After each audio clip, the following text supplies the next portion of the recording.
रे नर तनी अपन कर्म के भागी, नर तन अपन कर्म के भागी, रे नर तनी अपन कर्म के भागी, नर तन अपन कर्म के भागी।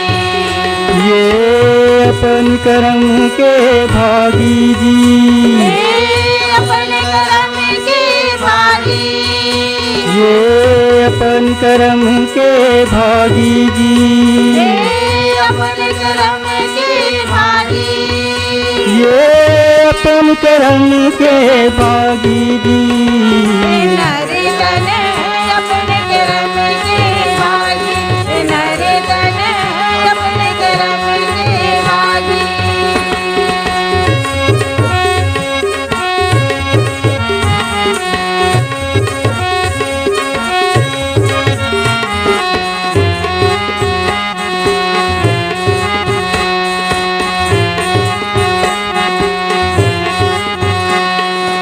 एक नर नारी के दूधन लैका अपन कर्म के भागी जी, अपन कर्म के भागी, एक नर नारी के दूधन लैका अपन कर्म के भागी जी, अपन कर्म के भागी।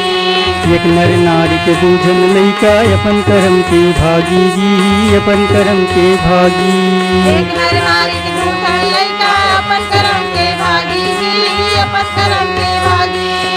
एक विराजे राज सिंहासन, एक बने भिखारी, रे नर तनी अपन कर्म के भागी, नर तन अपन कर्म के भागी, नर तन अपन कर्म के भागी।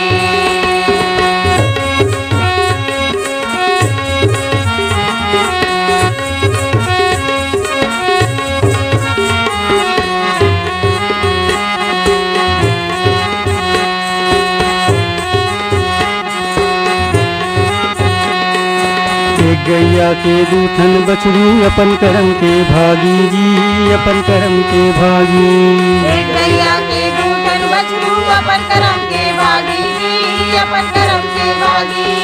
एक गैया के दूधन बछरू अपन कर्म के भागी जी, अपन कर्म के भागी, एक गैया के दूधन बछरू अपन कर्म के भागी जी, अपन कर्म के भागी। एक तो बन गए नंदी बैला, एक परावे घानी, रे नर तनी अपन कर्म के भागी, नर तन अपन कर्म के भागी, नर तन अपन कर्म के भागी।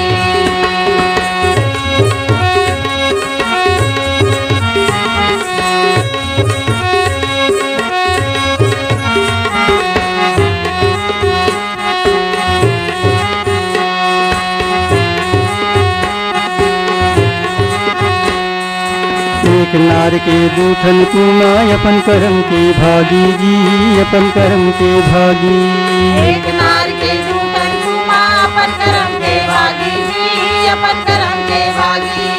एक नार के दूधन कुमा अपन कर्म के भागी जी, अपन कर्म के भागी, एक नार के दूधन कुमा अपन कर्म के भागी जी, अपन कर्म के भागी।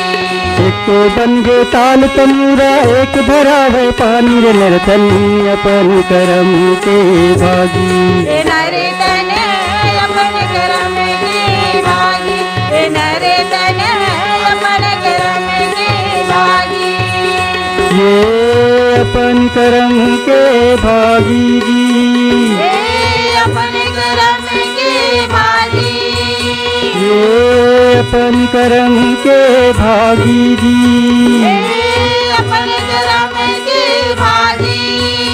ये अपन कर्म के भागी जी, नर तन अपन कर्म के भागी, नर तन अपन कर्म के भागी, नर तन अपन कर्म के भागी, नर तन अपन कर्म के भागी, नर तन